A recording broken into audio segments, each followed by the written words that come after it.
Bonjour ou bonsoir pour certains. Nous sommes là aujourd'hui pour la neuvième vidéo de notre série de tutoriels sur la création des applications web avec le framework Django de Python. Aujourd'hui, qu'est-ce que nous allons faire? Nous allons apprendre à envoyer des articles dans notre base de données par SMS. Donc cela veut dire quoi? On va envoyer, mon téléphone s'éteint trop vite. Quand un utilisateur envoie un SMS, notre système va le récupérer, l'envoyer dans la base de données et notre liste d'articles sera mise à jour. Donc nous sommes ici au 14e article. Je vais actualiser pour que vous soyez sûr. Ça c'est le 14e article. Donc lorsque quelqu'un envoie SMS, et le SMS va permettre à ce que notre serveur Django récupère les informations sur l'article concerné et les injecter dans notre base de données. Je vais faire un test, vous allez voir, avant qu'on aille au codage. Je vais faire un test. Donc je vais envoyer un SMS et l'SMS va envoyer le message à notre serveur Django. Je fais un test, je vais dire le titre de l'article. Je prends l'exemple de quelqu'un qui est dans un village où il n'y a pas connexion internet, mais il veut publier des annonces sur notre site web. Alors je dis, et le titre de l'article, on peut dire haricot. Voilà, le téléphone il s'éteint trop vite. Ok, je dis haricot, ça c'est le titre. Et là, on a donné un format. Tu vas mettre le titre, tiret et la description. La description, il peut dire je vends 20 sacs d'haricots. Est-ce que j'écris ça bien? Non, il y a H. 20 sacs d'haricots. Voilà, d'haricots. Ok, voilà. Donc, je vends 20 sacs d'haricots et j'envoie. J'ai envoyé.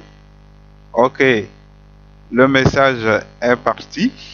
On va essayer d'actualiser pour voir si c'est venu. J'actualise. Ce n'est pas encore venu, ça veut dire que notre gateway n'a pas encore reçu le message. J'actualise encore pour voir. Voilà notre message qui est là à partir du SMS haricot, c'est le titre. Et maintenant, la description, c'est ça qui est ici. Je vends 20 sacs d'haricots. Je peux même agrandir ça. Hein? J'agrandis ça, voilà. Ça, c'est le titre. Et ça, c'est ça. Je vends 20 sacs d'haricots. On peut faire un second test. Vous allez voir. Je relance mon téléphone. Et là, ça, c'est notre annonceur qui est dans un village quelque part. Il n'y a pas Internet, mais il arrive à envoyer des annonces sur notre plateforme. Et je ne veux pas parler beaucoup. Les gens utilisent cette technique pour gagner de l'argent, pour créer des startups. Et quelqu'un peut piquer cette technique pour se lancer facilement, surtout en Afrique. Alors je fais un second test, ça, je vais dire c'est tomate. Oui, voilà. Donc la personne a la tomate. Et puis la description, il peut dire que je vends. Et combien là, les tomates sont en panier, donc je vends 50 paniers de tomates et voilà, 20 paniers de tomates. Et je mets un point et je peux dire c'est urgent, voilà, urgent, voilà. Donc je dis c'est urgent et j'envoie le SMS. J'envoie le SMS. Le SMS va d'abord contacter un gateway et c'est le gateway qui va envoyer les informations à notre serveur. J'ai cliqué et là je vais actualiser pour voir si le gateway a déjà envoyé ça. Voilà, il a envoyé, c'est ça le titre, tomate, et c'est ça, je vends 50 paniers de tomates, c'est urgent. Publié il y a 0 minute, vous voyez, c'est urgent. Vous voyez ça? Ok. Donc, C'est ce que nous allons. Vous voyez le contenu du SMS tomate je vends 50 paniers de tomates, c'est urgent. Voilà le système que nous allons mettre en place. Et là, je vais vous expliquer quelque chose. Et des fois, pour pouvoir créer des plateformes dans plusieurs domaines, peut-être une plateforme qui permet de mettre en relation les acheteurs et les vendeurs. Et là, il y a certains vendeurs qui sont dans des lieux enclavés où il n'y a pas la connexion Internet, mais ils doivent pouvoir publier des annonces sur votre plateforme. Et là, qu'est-ce qu'il faut faire? Les gens utilisent une technique qu'on appelle le USSD. Pour faire le USSD, tu dois aller chez l'opérateur de téléphonie mobile, tu dois aller négocier, il faut signer des contrats, beaucoup de patatras et autres avant qu'on te mette en place le système USSD pour que les gens puissent interagir avec ton système. Mais avec le système de SMS là, tu n'as pas à souffrir. C'est simple, tu n'as pas à souffrir. Et là, tout ça là, on le fait sans aller voir l'opérateur de téléphonie mobile. Et là, notre système va fonctionner parfaitement.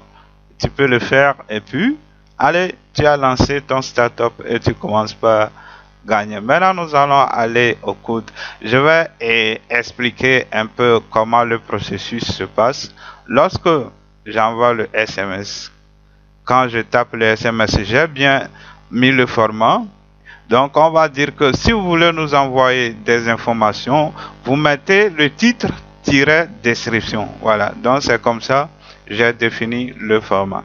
Lorsque je vais mettre, par exemple, titre 1-description 1. OK. Titre 1, maintenant, description 1. Lorsque c'est envoyé, le SMS est envoyé à un numéro de téléphone. Je l'envoie sur un autre téléphone sur lequel se trouve une application Android.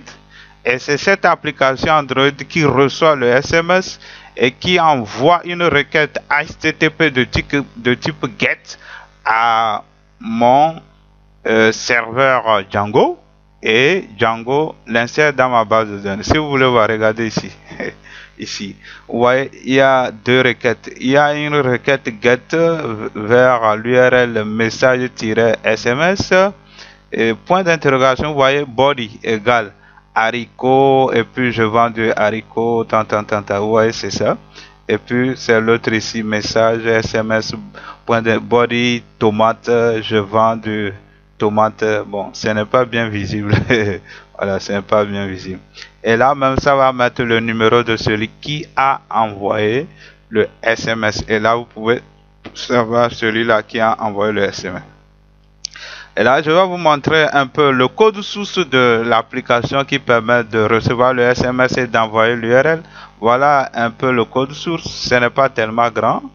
Et là, je ne vais pas expliquer le code source parce que nous sommes dans la formation Django. Ce n'est pas Android. Après, on fera Android, mais ce n'est pas le code source. Mais je peux mettre le code source sur GitHub pour que vous puissiez le télécharger, le personnaliser et puis l'utiliser comme vous. Mais le code source n'est pas tellement, vous voyez, le code source, ça c'est la partie qui reçoit, la partie qui permet de recevoir le SMS. Maintenant, j'ai créé une méthode ici qui est send request. Je l'ai créée. Et c'est cette méthode-là qui envoie une requête HTTP. Vous voyez, l'adresse IP c'est 10.1.1.4.2.8000/message SMS point d'interrogation body. Vous voyez le body là, c'est ça que vous voyez ici. Le body là, c'est lui ici. Vous voyez ça, body. Ici, voilà. Donc, body égale pourcentage send égale. Ça c'est du Java, donc on va pas expliquer du Java ici. Ok, là, si quelqu'un le veut, voilà, donc vous pouvez peut-être envoyer des messages dans les commentaires pour que je le mette sur GitHub si vous êtes intéressé. Autrement, bon, moi je ne vais pas le mettre sur GitHub. Et même l'application, même si elle n'est pas lancée, il suffit de la de l'installer sur votre périphérique, c'est fini. L'application joue son rôle. Elle joue le rôle de gateway. Voilà. Elle joue le rôle de gateway. Vous n'avez pas besoin forcément d'aller demander un service en ligne qui va recevoir le SMS pour faire une redirection vers une URL ou bien un URL, je ne sais pas. URL, c'est un terme anglais. Hein. Donc, vous n'avez pas besoin, vous pouvez le faire pour des petits projets. Un téléphone peut servir de gateway pour le faire. Voilà. Donc, c'est l'application là qui permet d'envoyer des requêtes. Et j'ai utilisé la librairie Volley. Volley, vous connaissez Volley, ok. Pour ceux qui font Android, ils vont connaître vos volets. C'est ça. Vous voyez ça. Quelques lignes de code ici. Hein. Seulement, j'ai envoyé une requête à mon serveur. Je l'ai récupéré. Et c'est cool. Et je pense que bientôt, je vais faire un projet comme ça pour un business. OK. Et maintenant, comment on va faire? Je vais vous montrer comment au niveau de Django, on peut recevoir les informations par la requête qui nous est envoyée par l'application Android. Alors, je vais aller dans Django. Je ferme tout pour que les gens voient. OK. Je ferme. Je ferme. Je ferme tout. Voilà. Donc, on va dans notre... on va aller dans URL d'abord. Donc, URL, c'est dans My Blog. On a URL. Et là, il faut définir le chemin par lequel la requête HTTP sera envoyée par l'application Android qui reçoit le SMS. Et là, j'ai fait le test directement. Donc, moi, j'avais déjà mis le code. Donc, on va créer. Voici ça. Path message SMS, ça c'est l'URL. Et puis, le nom de la fonction, c'est SMS. Et name égale SMS. Donc, maintenant, on doit aller définir la fonction SMS. Je l'ai définie dans View. Je fais clic droit, il m'a ouvert View. Et là, voilà la fonction SMS. Je vais expliquer. Je ne vais pas réécrire ça. C'est simple. Ceux qui ont suivi les épisodes précédents vont comprendre ça. L'épisode précédent, on a parlé de request.get et autres. Donc, il n'y a pas à expliquer ça. OK. Voilà. Comment cela se passe. Je vais ouvrir l'URL aussi. URLs ici. Voilà. Donc, on a l'URL message-SMS. L'URL complet, c'est http 10.1.1.1 et 4 2.8000 slash message SMS. Voilà, donc ça c'est l'URL complet qui sera disponible dans le système. Quand on met un message, donc ça veut dire que quand tu mets un message-SMS, Django va compléter avec la racine. Vous voyez ça? Il a complété. Alors d'où vient, pourquoi je n'ai pas mis 127.0.0.1? Je vais expliquer. Ça, c'est l'adresse IP sur le réseau de ma machine. C'est l'adresse IP. Donc, je vais aller dans ma machine. Je lance le terminal Windows R. Oh, Windows R CMD. Voilà. Je fais IP config. Et qu'est-ce que je tape? IP config. Et je vais en bas, vous voyez, l'adresse IP de ma machine, c'est 10.1.1.1. OK. Donc, je veux permettre à ce que mon serveur soit à l'écoute sur le réseau local. Donc, je dois utiliser cette adresse IP et non 127.0. 127.0, ça veut dire que c'est seulement sur ma machine que les requêtes seront acceptées par le serveur. Maintenant, je redis ça. Et qu'est-ce qui s'est passé? Il me souligne. Je sais pourquoi. Parce que j'ai mis ceci ici. Là, je vais mettre un commentaire. Voilà. OK. Je reviens maintenant. Non, ici. Je vais effacer. Je vais effacer. OK. Et maintenant, pour démarrer le serveur, on va pas faire Python. Quand on fait Python, manage.py run server, je vais vous montrer quelque chose. Et quand on le fait, alors le serveur écoute sur l'adresse IP locale et sur le port 8000. Ce qui fait que l'application Android qui est sur un périphérique en réseau ne peut pas envoyer une requête à cette adresse-là. L'application ne peut pas envoyer une requête à cette adresse-là. C'est impossible. C'est possible à moins d'utiliser ngrok, mais on ne va pas utiliser ngrok. Hein. Donc, ce n'est pas possible. Qu'est-ce qu'il faut faire? Je coupe. Je vais changer. Je coupe. Voilà. Je change. Je vais dire, je vais faire plutôt, même je peux rappeler la méthode. Je fais Python manage.py run server. Maintenant, je fais 0.0.0. Voilà. Et je fais 2 points. Je peux mettre le numéro du port. Ça fait 8000. Bon, 8000 pour n'importe quelle adresse IP. Hein. Donc, quand on dit 0.0.0.0, ça veut dire que le serveur écoute sur toutes les adresses IP. Voilà. Donc, le serveur écoute toutes les adresses IP. Il peut écouter les requêtes venant de toutes les adresses IP. Et là, je valide. Ce qui fera que ça c'est 8000 ça, ok. Pourquoi il traîne moi?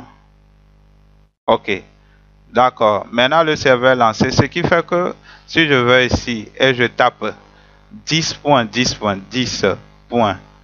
Non, 10.1.1.4, c'est ça? 2.8000, je valide. Voilà, vous voyez, ça marche. Ça marche sur 10.1.1.4 parce que l'adresse IP de ma machine c'est 10.10.1. Vous voyez, ça marche parfaitement. C'est ce qui a permis à l'application Android qui recevait les SMS de pouvoir m'envoyer les informations et je les ai récupérées, je les ai insérées dans la base de données. Donc c'est comme ça cela fonctionne. Donc comme je le disais ici, il a rendu ça sombre. Donc voici la requête sur l'URL sur lequel l'application Android va envoyer sa requête. C'est sur cette URL là qui existe bel et bien. Et voilà, c'est lui ça. Donc quand l'application Android va envoyer, il va envoyer avec des arguments. Ça sera point d'interrogation body égale voilà tant contenu. Voilà contenu du message. Ok, c'est ça. Donc, contenu du message. Donc, quand l'URL va arriver comme ça, et contenu du message, et vous allez voir qu'il devait avoir un tiret. Donc, ça veut dire le côté gauche, c'est le titre, le côté droite, c'est la description. Je vais l'expliquer dans la vue tout de suite.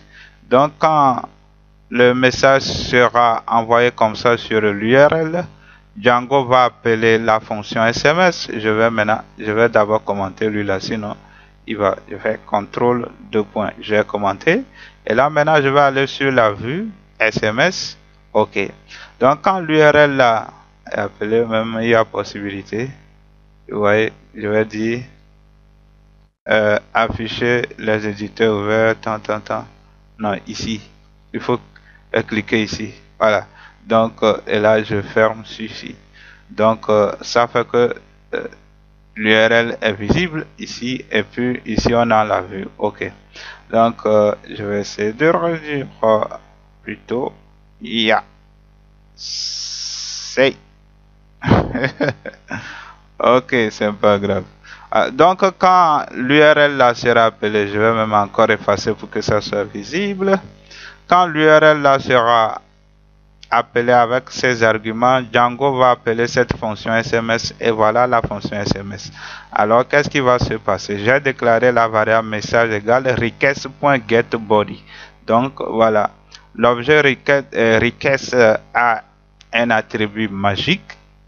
Ce sont des attributs magiques de l'objet request parce qu'en réalité, quand vous allez au niveau de la documentation de request, vous allez voir qu'il n'y a pas d'attribut. Si vous voulez, ceux qui sont curieux, alors je vais aller, on va dans Python. voilà, on est dans Python. Je fasse ceci. Je vais faire from Django. From Django.http. Ça ne marchera pas. Il faut d'abord lancer Python. Voilà, je fais Python. From Django.http. Import et http request, c'est ça, request. C'est une classe. Ok, il a importé. Maintenant,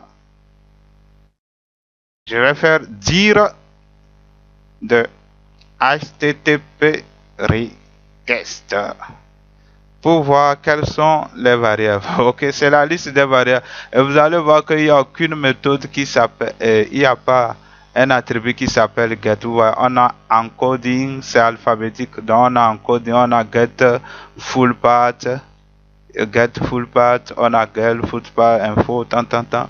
Il n'y a ni attribut get, ni attribut, et comment il s'appelle, ni attribut post. Il n'y a pas ça. Peut-être il y a méthode, on a encoding get, je vais voir s'il y a méthode, marque, il n'y a même pas ça. Ok, c'est ça on appelle des attributs dynamiques. Des attributs dynamiques pour les objets en Python. Et là, si je vais trop parler, ça va me rendre la vidéo trop longue. On va revenir sur ça, sur d'autres tutos, surtout pour la programmation orientée objet pour Python. Alors, je quitte là. Donc, il n'y a pas ça, mais il n'y a pas d'attribut get. Mais vous voyez ici, alors que ici, je dis request.get. D'où vient cet attribut get? Ce sont des attributs dynamiques qui sont définis en Python. Ok. On y va. Pas trop d'explications parce que les gens ne vont même pas bien comprendre si on ne fait pas un cours complet sur POO Python. On y va. Donc, message égale request.getBody. Maintenant, on va dire message.splitted. Splitted veut dire je crée un tableau qui va diviser le message en deux parties. Ouais, message splitted égale message.split-ça. Split veut dire que... Est-ce que je vais expliquer au moins split. Ok, on y va. Je vais créer une chaîne. Je vais dire, je nomme sa chaîne égale, voilà, hello et je fais world. Ok, hello world, c'est bon. Maintenant, je fais ch.split. Je mets tiret. Voilà, simple code ou double code. Split. Vous voyez, quand j'ai dit split, il a créé un tableau qui a deux valeurs, un tableau qui a deux éléments, hello et autres. Donc voilà, c'est ça, split. Split permet de découper une chaîne de caractères en tableau. Donc c'est ça que j'ai fait ici. Donc je reviens ici. Donc quand on dit split, ça veut dire que ça donne un tableau qui a deux éléments parce qu'on a titre et description. Maintenant je dis titre égale message split l'élément 1. Maintenant description égale message split l'élément... Non, ça c'est 0, pardon. 0. Maintenant, et puis desk égale message split 1. Ok. Maintenant, je dis agree catégorie. Pourquoi je dis agree catégorie? D'ailleurs, je vais fermer celui-ci. Hein. Et là, je ferme. Je ferme. Ok. Je viens ici. Ça va. Mais il faut que j'aille. Attention. Mettre ça en commentaire. Autrement, il y a un truc là-bas. Il faut que je le fasse complètement et puis je ferme. Ok, c'est bon. Maintenant, et qu'est-ce que je dis? On va, je suis au niveau de agree catégorie égale catégorie.object.get id égale 2. J'ai dit que, je dis ici qu'il faut obtenir une catégorie pour qui concerne l'article dont le titre est agriculture. Non, ce n'est pas l'article.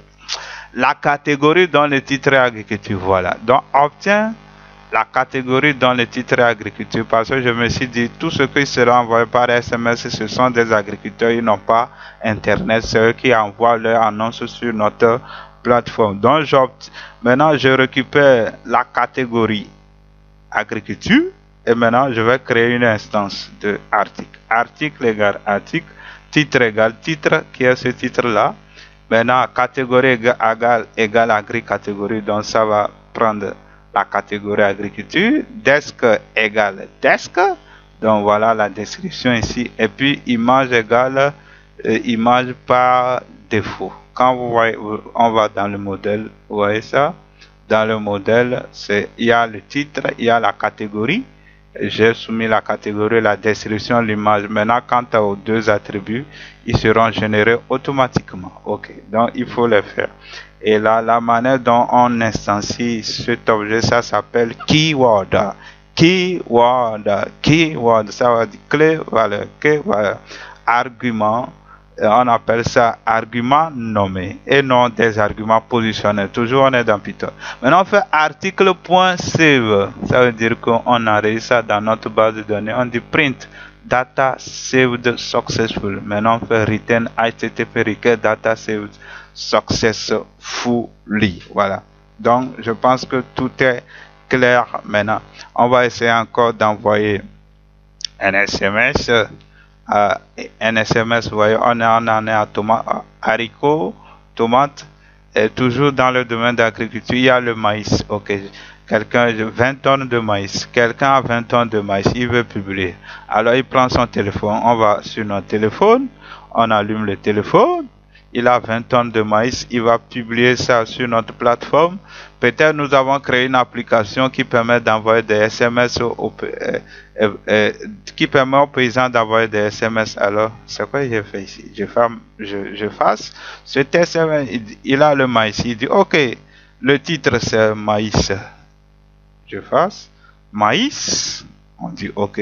Tu mets, et après, tirer, il faut maintenant saisir ce que tu veux. Ok, maïs. Et puis, je dis, je dispose de 20 tonnes de maïs à 100 000 la tonne. On peut même permettre aux gens d'envoyer des choses suivies du prix. Hein. Et là, on pourra même tirer choses. Ok, là, ce n'est pas ça l'essentiel. Ok. Et là, je vais réduire celui-ci, comme ça. Il n'a qu'à être comme ça. Comme ça. Voilà. Non, tu restes comme ça. Et là, c'est ça. Donc, on en est en tomate. Voilà, c'est tomate ici. On va ajouter maintenant, on va dire maïs. Oh là là, le téléphone là, pourquoi tu t'éteins vite comme ça? Donc, maïs, je dispose de 20 tonnes de maïs. Ah, je n'ai pas mis A. Je dis à 10 000 le sac. Et puis je dis à. Qu'est-ce qu'il y a? Je vais voir. Je dis à. Voilà. Ok. Voilà, c'est ça. J'ai mis à 100 000 la tonne et non le sac. Ok. À 100 000 la tonne. Maintenant, j'envoie. J'appuie sur mon téléphone, j'envoie. Ok. En réalité, même, on pouvait dire que on pouvait le faire lorsque la personne envoie le SMS. Si ça marche, alors notre système lui renvoie un SMS de retour. C'est facile à faire. Il y a un système qui permet de le faire. Peut-être prochainement, on va intégrer ça.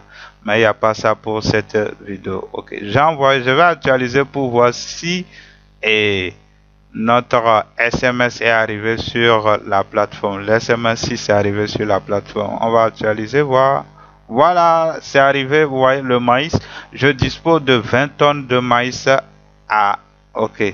Et là, j'ai à là. Ça veut dire qu'on a coupé. Parce qu'il ne peut pas tout afficher.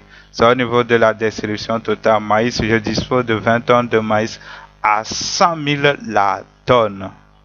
Et là, j'agrandis comme ça et c'est visible.